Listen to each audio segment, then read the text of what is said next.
Sebelum kita lanjut, jangan lupa di like, komen, dan subscribe. Baik, selanjutnya adalah dari Bapak Dr.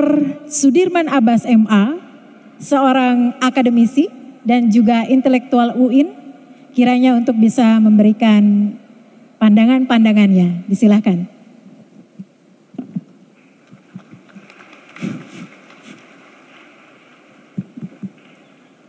Bismillahirrahmanirrahim.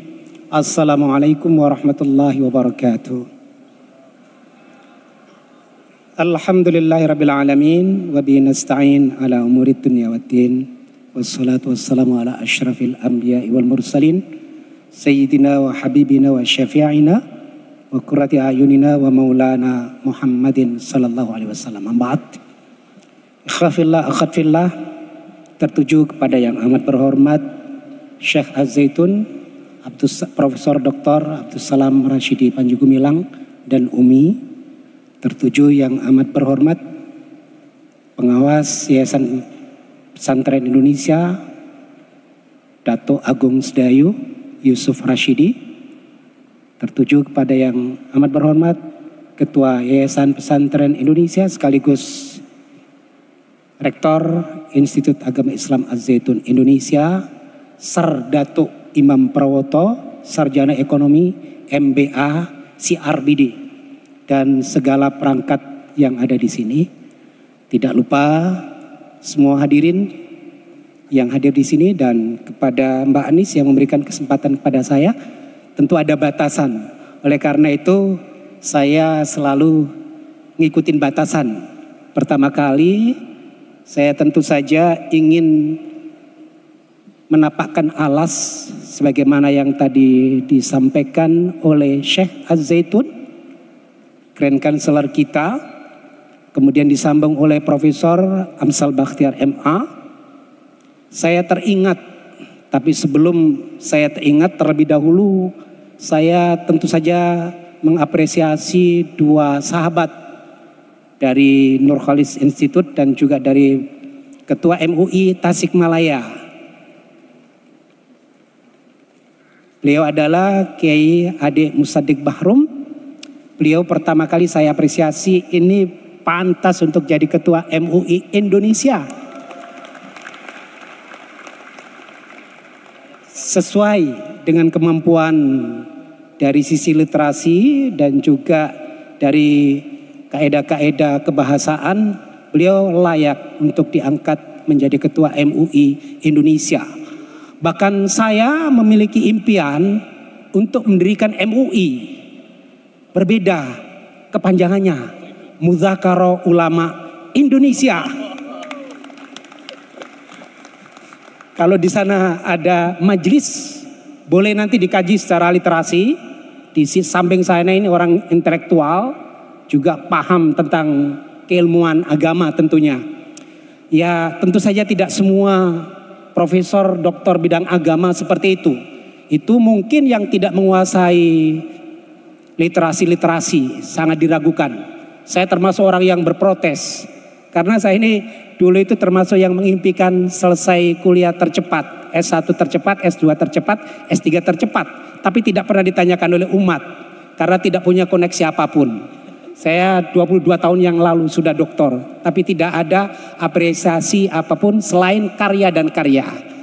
Dan yang kedua, beliau berdua ini menyebut Kiai Haji.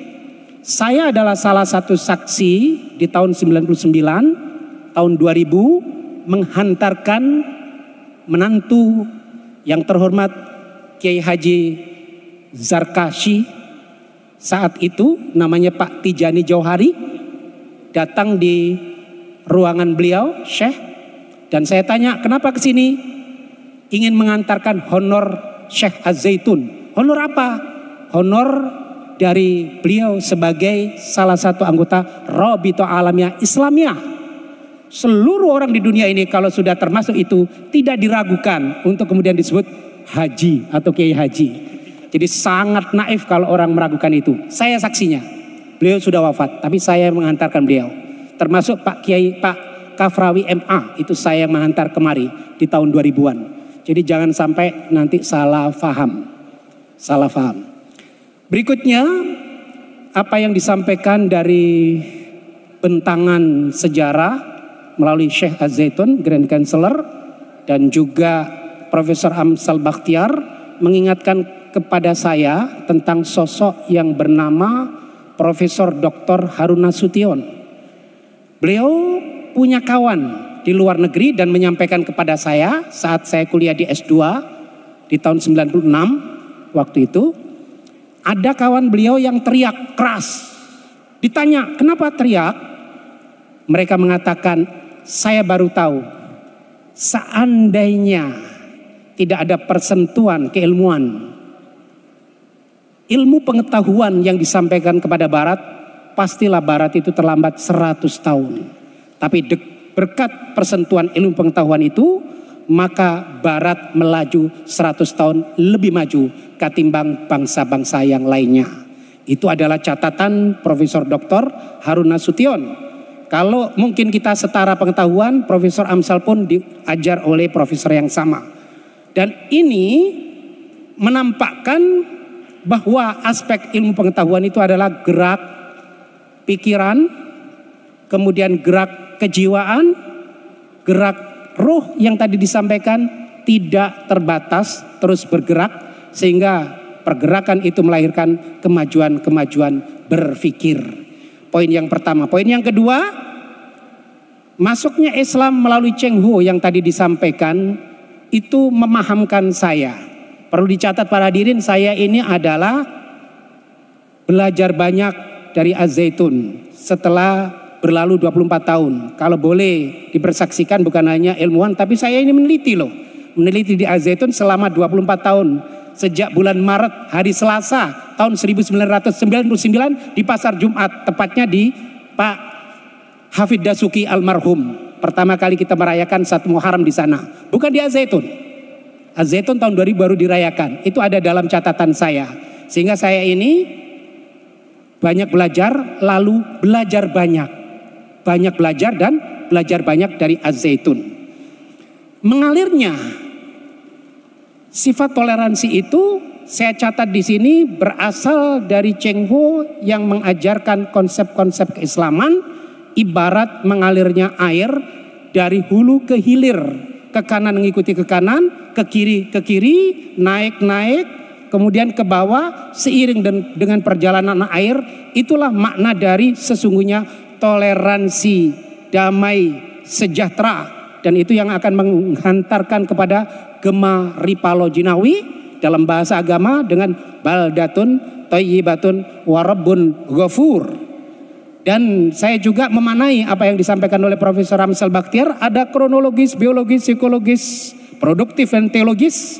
Itu tidak kemudian bahasa lain dari Daurut Tufula, Daurul Murahaqah, Rajul Al-Awwal, Rajul Al-Thani, Sekhuqa, yang dikemas dalam ihris ala amalin yakunu bi idzan yabkuna dhahikam masrura. Coba berkreasilah, karena dengan kreasi itu engkau akan hidup selama-lamanya.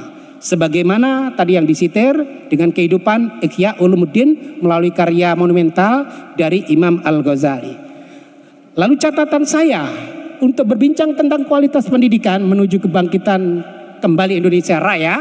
Karena kata-kata raya itu sudah menunjukkan sejahtera, include di dalamnya. Saya ingin membacakan hasil penelitian saya selama 24 tahun. Ini mohon dicatat para akademisi, saya sudah menulis selama 24 tahun. Ini pertanyaannya untuk kualitas pendidikan.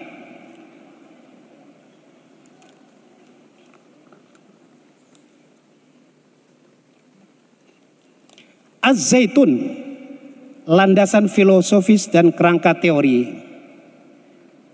Az-Zaitun sebagai subsistem pendidikan nasional memiliki tanggung jawab moral, legal, dan sosiologis serta psikologis guna melahirkan manusia Indonesia yang adil dan beradab sebagai pengejawantahan misi utama innama bu'itsu liutammima makarimal akhlak. Dengan demikian ia menyadari hakikat tugas yang merefleksikan individu Indonesia, warga masyarakat Indonesia, dan bangsa Indonesia. Karena begitu besar tanggung jawab dan harapan dimaksud, maka kompetensi berupa soft skill dan hard skill serta profesionalitas, proporsionalitas lulusan Az-Zaitun menjadi target dalam skala prioritas. Ini catatan saya. Pertanyaan-pertanyaannya ada 4. Ini saja yang bisa saya sampaikan. Pertama, seberapa jauh kurikulum, proses pembelajaran dan kondisi penunjang Az-Zaitun Indonesia dapat menghadapi dinamika perubahan masyarakat? Pertanyaan kedua, apa kekuatan, kelemahan, peluang, dan ancaman Az-Zaitun dewasa ini? Yang ketiga, bagaimana hakikat lingkungan strategis yang dapat diciptakan untuk mengkondisikan Az-Zaitun yang kompetitif? Yang terakhir, bagaimana strategi manajerial dan inovasi kepemimpinan serta birokrasi yang efektif untuk menjawab secara nyata harapan bangsa dan umat dunia serta bertanggung jawab Az-Zaitun di tengah masyarakat lokal pun pula global yang bermuara pada penyediaan sumber daya manusia yang kompetitif di bidangnya, yang mengerti secara komprehensif problematika kemasyarakatan, keumatan, dan kemanusiaan, serta yang bisa menjawab secara verbal yang menyejukkan, menjawab secara skripta yang memahamkan, dan menjawab secara aktual dengan karya nyata yang bisa dinikmati oleh segenap makhluk di alam raya ini sebagai refleksi mutu rahmatan lil alamin. Jawaban terakhir, satu kalimat lagi.